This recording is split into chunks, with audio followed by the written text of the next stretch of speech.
kita nggak fokus ke dalam negeri saja Pak? Dunia yang sedang mengglobal begini, yang interconnected, interrelated, nggak mungkin. Saya berikan contoh Perang Dunia Kedua, kita nggak ikut-ikutan jadi korban juga.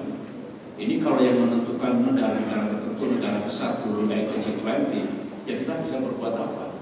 Jadi pelengkap menderita, jadi korban juga. Jadi menurut saya fokus dalam negeri untuk mempersiapkan diri, yes. Meningkatkan deterrence kita, yes. Meningkatkan kekuatan pertahanan kita, yes. Meningkatkan ketahanan energi, pangan dan lain-lain. Bisa susah kalau terjadi disruption pada tingkat dunia, yes. Tetapi kita tidak boleh naif dan tidak boleh seolah-olah nggak akan tersentuh gitu. Kita nggak punya masalah. Don't say that, karena sudah memang kacau seperti ini. Jadi menurut saya efek dalam negeri iya, diplomasi kerjasama internasional iya, memahami safety of power relations iya. Dengan demikian yang kita lakukan insya Allah akan benar.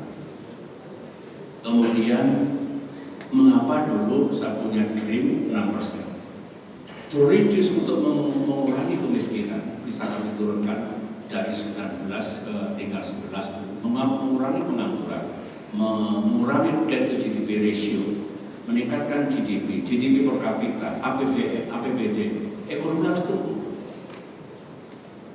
6% enough waktu itu dari 4,3% ketika saya memimpin Indonesia. Jadi naiknya bukan hanya 1% sebetulnya.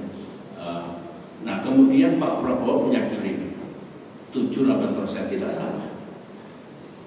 Karena dengan 8% harapannya lebih tajam lagi penurunan kemiskinan, per kapita income, kemudian barangkali juga unemployment bisa kita reduce. We could create more jobs because our economy is growing. Itu hukum ekonomi seperti itu. S3 saya ekonomi, jadi saya mengerti masalah ekonomi. Tentu Pak Prabowo akan menyesuaikan lagi day by day, month by month, year by year. Dunianya seperti ini, Indonesia seperti ini. Jadi beliau boleh punya aim, punya dream, set the goals, tapi nanti itu ada adjustment along the way. Jadi saya tidak terlalu worry. Yang jelas harus tumbuh. Pertanyaan yang bagus, bisa nggak Indonesia keluar dari middle income trap? Gini, kalau para peserta tahu, Pak Gubernur, kalau misalkan ada waktu diizinkan, entah apalah, bisa berkunjung ke, ini bukan jualan, saya punya museum di Pacitan, Presidential Museum pertama kali di Asia. Silahkan kita, silahkan kita. Saya tidak boleh, ini data dari data resmi Indonesia, dari IMF, dari World Bank, semua data ada di situ tentang progres kita dulu di bidang ekonomi. Silahkan dilihat. Saya studi banding ke negara lain, kita bangun di Indonesia. Itu bicara tentang realitas, tentang fakta, tentang data, tentang truth atau kebenaran. Ya, bahwa kalau misalnya ini data saya, income per kapita tahun 2004 $1.100 Amerika Serikat, penghasilan per orang per tahun. 2014 naik menjadi $3.760, naik 350%. Kalau ini dijaga oleh Presiden Jokowi kemarin, saya tahu memang ada COVID, ada itu, tidak terjaga, selain menurun.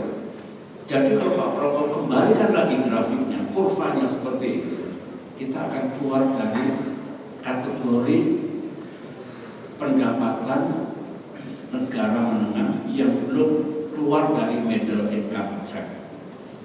Bukan hanya retorik, bukan hanya slogan, tunjukkan dalam ekonomi kita, utamanya GDP dan GDP per kapita. Tunjukkan bahwa our policy, our strategy is right. Tunjukkan dalam hasil.